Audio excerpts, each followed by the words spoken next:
नमस्कार, आप देख रहे हैं हिंदी खबर और मैं हूं आपके साथ अमित शर्मा। शाम के 6 बज चुके हैं और समय हो गया है बिग बुलेटिन का, जिसमें आज हम बात करेंगे केदारनाथ में होने वाले उपचुनाव की। उत्तराखंड के केदारनाथ में 20 नवंबर को उपचुनाव होगा।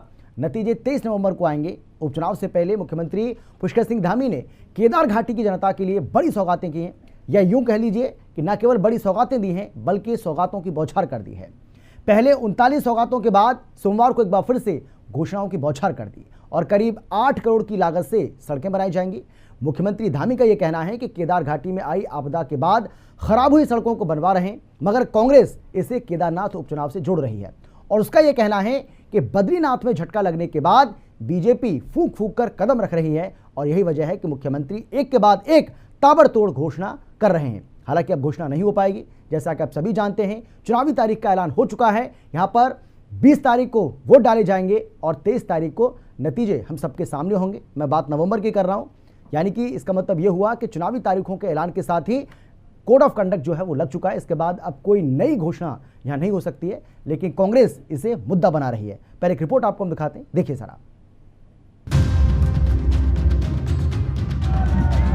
मुख्यमंत्री पुष्कर सिंह धामी ने केदारनाथ विधानसभा क्षेत्र के अंतर्गत जनपद रुद्रप्रयाग के विकास खंड ओखी मठ में गुप्तकाशी जाखधार प्यूड़ी मोटर मार्ग से देवर मोटर मार्ग के 8.5 किलोमीटर सुधारीकरण और डामरीकरण काम के लिए 4 करोड़ 71 लाख की स्वीकृति दी गई है। विकास खंड अगस्त्य मुनि के अंदर गढ़ी से धड़तौलिया मोटर मार्ग के 4.5 किलोमीटर सुधारीकरण और डामरीकरण काम के लिए 3 करोड़ 68 लाख की स्वीकृति दी गई है। ऐसा लग रहा है जैसे मुख्यमंत्री पुष्कर सिंह धामी बद्रीनाथ में झटका लगने के बाद दूध का ज्वाला छाछ भी फूंक फूंक कर पीता है वाली स्थिति में है। वह कोई कोर कसर नहीं छोड़ना चाहते। कुछ दिन पहले ही उन्होंने केदारनाथ के लिए 39 घोषणाएं की थी, अब उसमें 2 और जुड़ गए हैं। केदार घाटी में चूँकि 31 तारीख को बड़ी आपदा वहाँ आई थी और उस आपदा के बाद बहुत स्थान क्षतिग्रस्त हो गए थे। लगभग 29 स्थानों पर सड़क मार्ग भूस्खलन की चपेट में आ गया था, पुल बह गए थे। अनेक प्रकार का जो आपदा में नुकसान होता है वो नुकसान हुआ था। हम उसका नवनिर्माण, पुनर्निर्माण और जो आपदा में नुकसान हुआ है उसकी जल्दी से जल्दी जो है स्थिति सामान्य हो, उसके लिए लगातार काम कर रहे हैं और अनेक घोषणाएं जो उस क्षेत्र के लिए ज़रूरी हैं वो की है। क्योंकि केदार घाटी, केदार धाम का अपना एक महत्व है। वो पूरे विश्व के अंदर, विश्व के लोगों के लिए आस्था श्रद्धा का एक बहुत बड़ा केंद्र है। इसलिए वहाँ पर यात्रा भी शुरू हुई है, दूसरे चरण की यात्रा चल रही है। पहले चरण में कहीं थोड़ा बहुत लोगों को परेशानी हुई। हमने प्रयास किया है कि इस बार सभी प्रकार से यात्रा अच्छी हो, यात्रियों की सकुशलता से उनकी संपन्न हो और साथ में जो हमारे इस चारधाम यात्रा से अपना रोजगार करते हैं, होटल चलाते हैं, ढाबे चलाते हैं, टैक्सी चलाते हैं, घोड़े खच्चर वाले हैं, टेंट वाले हैं, किसी को परेशानी न हो, प्रयास किया और आगे चलकर और अच्छी यात्रा हो उसके लिए हम प्रयास करेंगे। कांग्रेस का कहना है कि बीजेपी बद्रीनाथ सीट हारकर घबराई हुई है। बीजेपी ने घोषणाओं की झड़ी लगा दी है, मगर इनका कोई भी असर नहीं होगा। देखिए, भारतीय जनता पार्टी केदारनाथ उपचुनाव से इतना घबरा गई है, उसकी परिणति यह है कि मुख्यमंत्री को घोषणाओं की झड़ी लगानी पड़ी, चाहे वो धरातल पे योजनाएं उतर पाएं या ना उतर पाएं, लेकिन इन्होंने घोषणाएं करनी है। जिस टाइम केदारनाथ के अंदर आपदा आई, इनका एक भी मंत्री क्षेत्र में नहीं गया और ना वहाँ लोगों की सूद ली और ना यात्रियों की सूद ली इन्होंने। और उसके बाद चुनाव को देखते हुए इन्होंने 5 मंत्रियों की ड्यूटी वहाँ पर लगाई कि आप वहाँ पे कैंप करेंगे, लोगों से मिलेंगे और चुनाव के लिए उन्होंने पूरी रणनीति अपनी वहाँ पे बनाई। लेकिन अब क्या हुआ, अब मुख्यमंत्री जी इतनी घोषणाएं कर रहे हैं जो धरातल पे उतर ही नहीं सकती। जैसे मुख्यमंत्री जी ने कहा था कि 15 तारीख तक हम गड्ढा मुक्त पूरे प्रदेश की करेंगे, 1% भी काम उस पर नहीं हो चुका है। जिस प्रकार से इनका हस्र यहाँ मंगलौर के अंदर हुआ, जिस प्रकार से इनका बद्रीनाथ के अंदर हुआ, वही असर इनका केदारनाथ के अंदर होने वाला है। सिर्फ चुनाव को देखते हुए ये सिर्फ जुमलेबाजी कर रहे हैं और ये जो घोषणाएं हैं ये मात्र जुमला साबित होंगी, धरातल से इसका कुछ लेना देना नहीं है। केदारनाथ की जनता ने मन बना लिया है कि इस बार विकास का साथ देंगे और कांग्रेस को जिताएंगे। मुख्यमंत्री पुष्कर सिंह धामी पहले ही बोल चुके हैं कि जब तक केदारनाथ को अपना विधायक नहीं मिलता, वे खुद वहां के विधायक के रूप में काम कर विकास का काम करते रहेंगे। घोषणाओं से ऐसा ही लग भी रहा है। अब केदारनाथ उपचुनाव की घोषणा हो चुकी है। अब देखना यह है कि यहाँ ऊंट किस करवट बैठता है। अशोक कुमार के साथ शुभांगी भट्ट, देहरादून हिंदी खबर।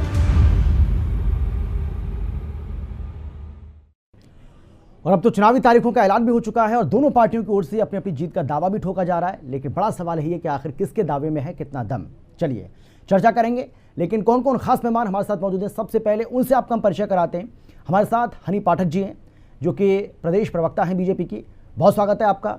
इसके अलावा हमारे साथ मंजू त्रिपाठी, जो कि कांग्रेस की प्रदेश प्रवक्ता हैं, वो भी हमारे साथ जुड़ गई हैं, आपका भी स्वागत है मैम। इसके अलावा हमारे साथ देवचंद उत्तराखंडी हैं, जो कि केंद्रीय प्रवक्ता हैं यूकेडी के, आपका भी स्वागत है सर। और इसके अलावा वरिष्ठ पत्रकार नीरज कोहली जी भी हमारे साथ मौजूद हैं, सर आपका भी स्वागत है। लेकिन सबसे पहले हनी पाठक जी, मैं आपके पास आना चाहता हूं और सवाल मेरा आपसे है, मैं आपसे ये जानना चाह रहा हूं कि भाई सौगातें खूब दी हैं, हमने देखा किस तरीके से 24 घंटे के अंदर अंदर 39 बड़ी घोषणाएं कर दी जाती हैं, और इन दो को अगर आप और ऐड कर लेंगे तो इसका मतलब ये हुआ 39 के बाद 40 और 41 बड़ी घोषणाएं इस चुनाव से पहले कर दी गई। अब तो कोड ऑफ कंडक्ट लग चुका है, अब इसके बाद कर भी नहीं पाएंगे। सवाल मेरा आपसे ये है, क्या उम्मीद करें कि केदारनाथ की जनता जितनी भी ये घोषणाएं की गई हैं उसको माने कि भाई जो घोषणाएं हुई हैं उनको पूरा किया जाएगा? अगर यहाँ से बीजेपी का विधायक बनता है तो क्या जनता इस बात पर भरोसा करेगी? देखिए एंकर साहब जी, अभी मैं इनके प्रदेश महामंत्री का बयान सुन रही थी, मुझे हंसी भी आ रही थी। वो शायद हरीश रावत जी की बात कर रहे थे, क्योंकि हरीश रावत जी जो कहते थे वो धरातल पर कभी भी नजर नहीं आता था। और ये जो बातें कह रहे थे कि जो बातें तो बहुत बड़ी बड़ी होती, ये थोड़ा आवाज में डिस्टरबेंस हो रहा है। चलिए ठीक है, इसको कराते हैं, सही कराते हैं इसको मैम। ठीक है, इको प्रॉब्लम हो रही है, प्लीज इसको सही करिए। हाँ ठीक है, हनी जी बोलिए आप। आपको मेरी आवाज मिल रही है? हाँ हाँ बिल्कुल बिल्कुल प्रॉपर आ रही है मैम, बोलिए आप। हमारे मुख्यमंत्री श्री पुष्कर सिंह धामी जी ने महिलाओं को 30% 36 आरक्षण का वादा किया था, उसे किया। नकल विरोधी कानून लागू करने का वादा किया था, उसे पूरा किया। उन्होंने आंदोलनकारियों को 10% 36 आरक्षण देने का वादा किया था, पूरा किया। धर्मांतरण कानून का वादा किया था, पूरा किया। इस तरीके के जितने भी वादे उनके द्वारा किए गए थे उसको पूरा किया गया है। घोषणा की मंत्री और घोषणा की सरकार हरीश रावत जी की सरकार रही थी, शायद ये प्रदेश महामंत्री जी भूल गए हैं। और विभागों के घोटाले की बात और जो बातें वो कह रहे थे, शायद वो हरीश रावत जी का वो बयान भूल गए हैं कि जिसको जिस विभाग से हनी जी सवाल ये है भाई, कांग्रेस पार्टी की ओर से जो सवाल खड़ा किया जा रहा है वो ये खड़ा किया जा रहा है कि ये तो बीजेपी की मतलब परंपरागत सीट रही है ना, यहाँ से ज्यादातर तो बीजेपी का ही विधायक रहा है, तो भाई इसके पहले आपको इतनी याद क्यों नहीं आई? क्या मंगलौर में और बद्रीनाथ में जो हार का सामना करना पड़ा, क्या वहां से सबक लेकर ये सब किया जा रहा है क्या? और यही वजह है कि मुख्यमंत्री साहब कह रहे हैं कि भाई आप ये मत सोचिए कि आपके पास अपना कोई विधायक अभी नहीं है, तो आप ये मानिए कि मैं मुख्यमंत्री ही स्वयं आपका विधायक हूं। बिल्कुल बिल्कुल, यही बात का जवाब मैं आपको देना चाह रही थी अमित जी, जो आपने सवाल किया था। वहाँ केदारनाथ सीट में जो हमारी पूर्व विधायक थी, जो अभी खत्म हो चुकी हैं, नहीं रही दुनिया में, शैला रानी रावत जी, वो ना रहने के बाद वो सीट इस समय विधायक रहित सीट है। तो प्रदेश के मुख्यमंत्री होने के नाते श्री पुष्कर सिंह धामी जी ने केदार घाटी के लोगों की प्रॉब्लम को समझते हुए अगर ये वायदा जनता से किया कि ये मत समझिए कि यहाँ कोई विधायक नहीं है, जब तक यहाँ विधायक नहीं चुना जाता तब तक मैं यहाँ हूँ, तो इसमें क्या गड़बड़ है ये नहीं समझ में आता। और जो अभी विकास कार्यों की बात है, अमित जी एक minute, let me complete only 20 seconds more. ठीक है, जो अभी बात कर रहे हैं 2013 के लगभग जो आपदा अभी आई थी, 2024 में लगभग लमसम उसी तरीके की आपदा थी।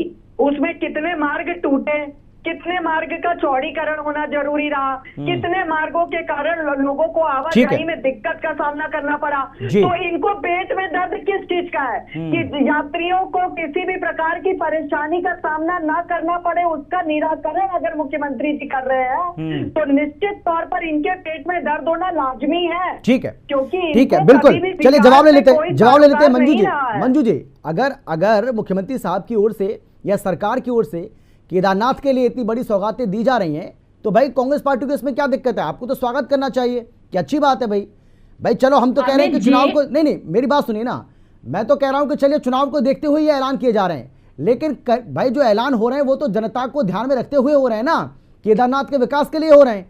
तो भाई इस पर कांग्रेस पार्टी को आपत्ति क्यों है? कांग्रेस पार्टी ये क्यों कह रही है कि भाई चुनाव को देखते हुए सब किया जा रहा है? ऐसा क्यों लग रहा है आपको मंजू जी? अमित जी, कांग्रेस पार्टी को ऐलान से कोई गुरेज नहीं है। इनकी खोखली जो ऐलान करते हैं ना, कहते कुछ है करते कुछ है। घोषणाएं तो बहुत बड़ी, बीजेपी वालों से कोई सीखे कि घोषणाएं कर दो, रातों रात 24 घंटे के अंदर ही आपको घोषणाएं करने की याद आई। अभी तक वो लावारिस पड़ी सीट पे आप मुख्यमंत्री हैं, मुखिया क्या किया आपने केदारनाथ के लिए?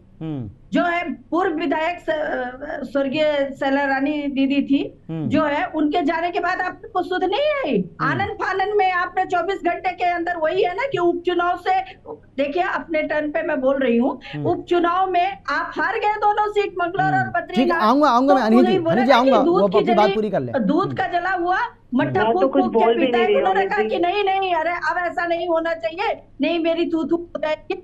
जो है सिला जो है आपने या आप तो धाम को दिल्ली शिफ्ट कर रहे थे, अब धाम जब हम लोगों ने आवाज उठाई तब उसको धाम नाम बदला गया। तो इस तरह से ये जनता जो है आपको, अच्छा मंजू जी इस तरह से मंजू जी, मैं आपसे ज्यादा नहीं, बहुत छोटी सी, मैं 2 से 3 ऐसी बड़ी उपलब्धि बताइए, क्योंकि विधायक तो आपका भी रहा ना यहाँ से।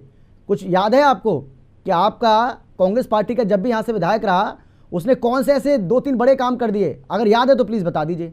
याद है आपको कुछ ऐसा कि केदारनाथ के लिए कुछ किया उन्होंने? उत्तराखंड देवभूमि हाँ और केदारनाथ धाम जो है, इस पूरी जो है हमारा मुकुट है। हमारे जो भी विधायक रहे हैं केदारनाथ के लिए हमेशा आपदा आई। मैं कहती हूँ कांग्रेस के टाइम भी आपदा आई, लेकिन आपदा को इग्नोर नहीं किया गया, हमारे नेताओं ने इग्नोर नहीं किया, बढ़ चढ़ के काम किया और गए वहां पर जो भी सुविधाएं देनी थी दिया। और जो भी जब भी जरूरत पड़ी तो केदारनाथ के, अभी आपने देखा कि हमारे यशस्वी प्रदेश अध्यक्ष श्री करण माना जी ने यात्रा भी की। इनके लोगों की तरह नहीं कि मतलब 24 घंटे के अंदर, चुनाव के अंदर ही आपने जो है रोटियां सेकने का काम कर दिया, जनता को गुमराह करने का काम कर दिया। इतनी योजनाएं, उतनी चलिए ठीक है, अरे भाई ठीक है मैम, मैं लौटूंगा आपके पास। मंजू जी ये जनता को तय करने दीजिए, ठीक है कोई बात नहीं, कोई बात नहीं, और कहीं की बात नहीं भाई। ये जनता खुद तय कर लेगी मंजू जी, ये जनता तय कर लेगी कि ये जो घोषणाएं की गई हैं भाई 23 तारीख, ठीक है 23 तारीख को हमारा आपको सबको पता चल जाएगा कि भाई जो ये घोषणा की गई है क्या जनता ने इनको स्वीकारा भी है या नहीं है। तो थोड़ा इंतजार कर लेते हैं, दिक्कत क्या है? बिल्कुल ठीक है, मैं लौटूंगा आपके पास। देवचंद जी सवाल मेरा आपसे ये है, मैं आपसे ये जानना चाह रहा हूँ, पहली बात तो कैसी तैयारी है आपकी? क्यों तो अब तो उपचुनाव का ऐलान हो चुका है, चुनावी जो तारीख है हम सबके सामने है, 20 नवंबर को वोट डाले जाएंगे, 23 नवंबर को ये पता चल जाएगा कि किसके दावे में कितना दम है। यूकेडी की तैयारी क्या है? पहला सवाल तो ये। और दूसरा, जिस तरीके से ये आरोप लगाया जा रहा है कांग्रेस पार्टी की ओर से कि भाई उपचुनाव को देखते हुए ये सब जितने भी अनाउंसमेंट हुए हैं वो किए जा रहे हैं, इसका कोई मतलब नहीं है क्योंकि अभी तो कर ही नहीं सकते, अब तो वैसे भी कोई काम नहीं हो सकता, कोड ऑफ कंडक्ट लग गया। देवचंद जी में आपने बोला है उसको मैं सबसे पहले बताता हूँ। घोषणाओं करने का मतलब ये है कि आचार संहिता लगते ही, जो कोड ऑफ कंडक्ट लगते ही ये बोलने के लिए हो जाता है कि अगर ऐसा नहीं होता तो बिल्कुल हम ऐसा कर देते। ये जो 41 घोषणाएं जो की हैं ये मात्र जुमले हैं, और उत्तराखंड में जो केदारनाथ की जनता है वो समझती है कि अगर ये घोषणाएं करनी थी, ये काम करना था, तो इसके लिए पहले भी शैलजा रानी के जिंदे रहते थे भी कर लेते। क्या उनकी बरसी या उनके मरने के बाद उनको मरणोपरांत ये 41 घोषणाओं का कोई मेडल बनाया रखा है क्या इन्होंने? और अब आता हूं मैं मेन बात पर, जो बात अभी अन्य लोगों ने बोली थी, ये हमने पहले अन्य जो डिबेट है उनमें बोली है, जहां मुख्यमंत्री का एक बहुत बढ़िया काम रहता है, आपदा आ गई सुबह सुबह रात खुलने से पहले वहां चले जाते हैं और घड़ियाली आंसू या जो भी बात बोल करके फिर वहां दोबारा लौट के नहीं जाते हैं। हाँ, देहरादून में एक मीटिंग जरूर बुलाते हैं जहां पर मंच सजा होता है, गुलदस्ते लगे हुए होते हैं, और वहां पर वो बता देता हम ऐसा करेंगे। ये जनता को बरगाने वाले काम है अमित जी, और हम समझ सकते हैं कि उत्तराखंड की जनता पिछले 24 सालों से तरस रही है जिन मांगों को लेके। उन मांगों पर भी तो एक आध घोषणाएं कर देते कि हम ये भी करने के सोच रहे हैं या कर देंगे। अब आप ही बताओ, इन मांगों के खिलाफ में जो उन्होंने अपनी पीठ थपथपा रहे हैं यूसीसी के लिए, आप समझ सकते हैं कि यूसीसी में जो उन्होंने, अभी हमारी बहन हनी बोल रही थी कि धर्मांतरण कानून बनाया। अरे धर्मांतरण कानून को तुमने यूसीसी के बाद खत्म कर दिया। अब तो धर्मांतरण की जरूरत नहीं है। कोई, मैं माफ कीजिए मैं ऐसे बोला हूँ, कोई भी जाति का कहीं से कोई भी चड्डा या कहीं कोई से, चलिए ठीक है, मुद्दे पर आते हैं, मुद्दे पर ही आते हैं। लेकिन देवचंद जी, मैं आपसे जानना चाह रहा हूँ कि भाई अगर खत्म करता हूँ अच्छा, तो इन कानूनों को उन्होंने यूसीसी के माध्यम से खप तोड़ मरोड़ कर खत्म कर दिया, तो कानून की गाथा क्यों गा रही है हमारी बहन हनी जी? आवाज आ रही है आपको? नहीं, मैं आपसे ये कह रहा हूँ देवचंद जी, मैं आपसे ये जानना चाह रहा हूँ कि भाई 8 करोड़ की लागत से अगर सड़कों का सुधार होता है केदारनाथ के अंदर तो क्या दिक्कत है? तो ये सड़कों का सुधार अगर बाद में होगा, कब होगा? कोई गारंटी पत्र में, शपथ पत्र में दिया है? चलिए बहुत धन्यवाद आपका, बहुत धन्यवाद। मेरे पास समय इतना ही है, बहुत धन्यवाद आप सभी का। फिलहाल इतना ही, आप देखते रहिए हिंदी खबर।